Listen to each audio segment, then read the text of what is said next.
हो भैया कहिनो मुसलमान।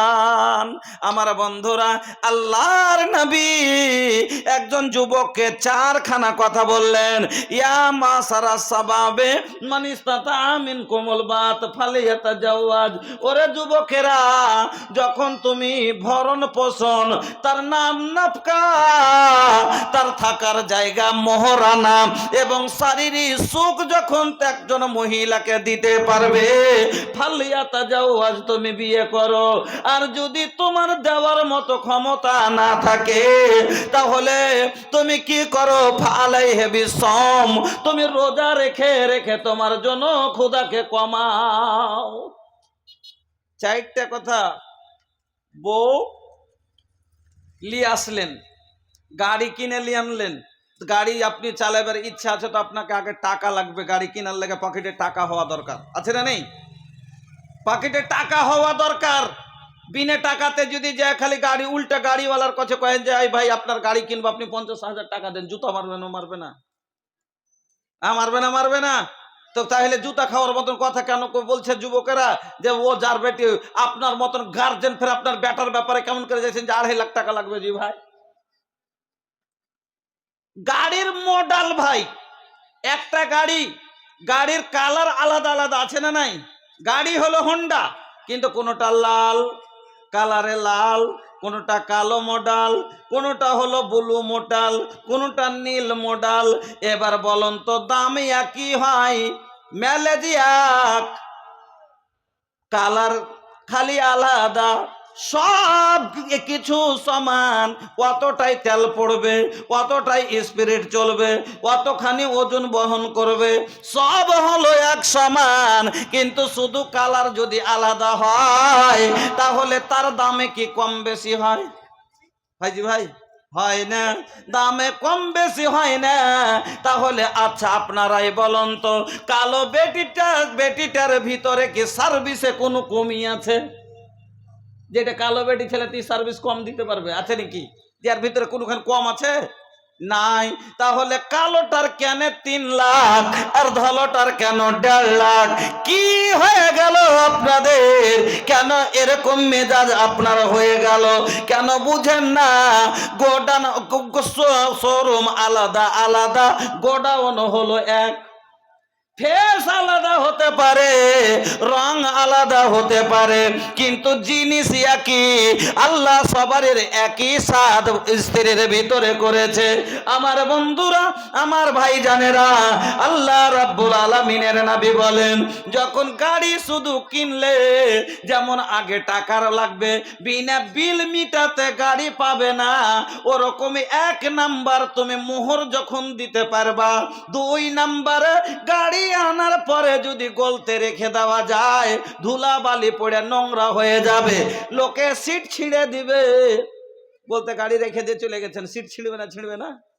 ছিঁড়বে। ওরকমই বউ আনা, তাহলে গাড়ি রাখার ঘর লাগবে না? লাগবে না?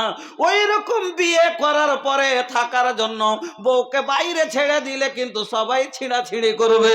এই জন্য ঘরের দরকার আছে না নাই? 2 নম্বরে ঘর লাগবে। থাকার জায়গা যখন দিতে পারবা, 3 নম্বরে গাড়ির টাকা দিলে, গাড়ি পেলে, রাখার জন্য ঘর রাখলে না তো চুরি করে নিবে। গাড়ি ঘরে না রাখলে চুরি করবে না? করবে না? করে নিবে।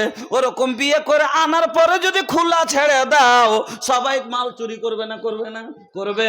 এই জন্য ঘর লাগবে। 3 নম্বরে গাড়ি চালাতে গেলে তেল লাগবে না? লাগবে না? লাগবে। তেল লাগবে।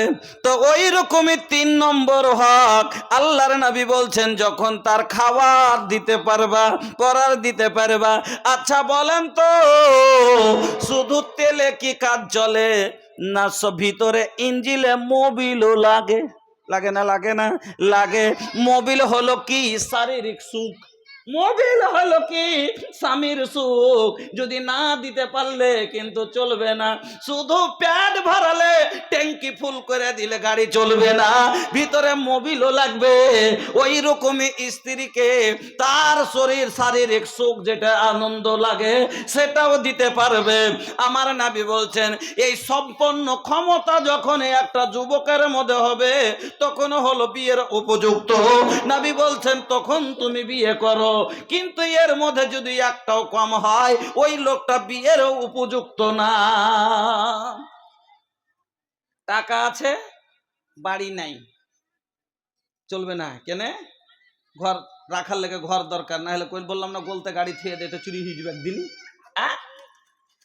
গাড়ি আছে, বাড়িও আছে, টাকাও আছে, কিন্তু চালাইবার মতো তেল ভরার মতন টাকা নাই, চলবে না। কেন? ওর পেট ভরাইতে হবে, তাইলে ও সার্ভিস দিবে। মোবিল দিতে হবে। এবার বলেন তো কিছু গেলার লোক আছে ভাই, আল্লাহ রে আল্লাহ, 80 বছরের বুড়া চলে গেছে একটা বিয়ে করতে আমাদের গ্রামে। আমি নিজের চোখে দেখার কথা বলছি, আজ থেকে মোটামুটি হয়ে গেল 10-11 বছর আগে। হ্যাঁ, একটা মোটামুটি 60, 75, 80 বয়সের একটা বয়স্ক লোক চলে গেছে বিয়ে করতে। তা আমাদের পাশে একটা গরিব লোক ছিল, আর একটাই মেয়ে মাত্র, দুটো ছেলে একটা মেয়ে। তো কেউ ওকে বলেছে উমুকের মেয়েটা গরিব মানুষ, হয়তো দিয়ে দিবে। ওখানে গেছে, যা তখন বলেছে, তখন সর্দার ডাকতে পাঠালছে ওর বাপকে, আর ডাইকে তখন কইছে, ওই লোকটা তখন কইছে খুবই যে বয়স্ক হয়ে, খুবই যে বয়স্ক, এরকম বয়সের লোকের সাথে বিয়ে দেওয়া যাবে, ছোট ছেলে। হ্যাঁ, বুঝিস না কেন 2.5 বিঘে জমি দিতে চাইছে। আচ্ছা, জমি লে কি ওর সংসার চলবে? একটা মেয়ে জমির লেগে বিয়ে করে? না না, আল্লাহ বলছেন তুই মনে করিস না তোকে ভারী লাগতে পারে, আমি আল্লাহ তারও ব্যবস্থা করে রেখেছি। এবার ওখানে আমার আব্বাও ছিল। হ্যাঁ, আব্বা কইছে খবরদার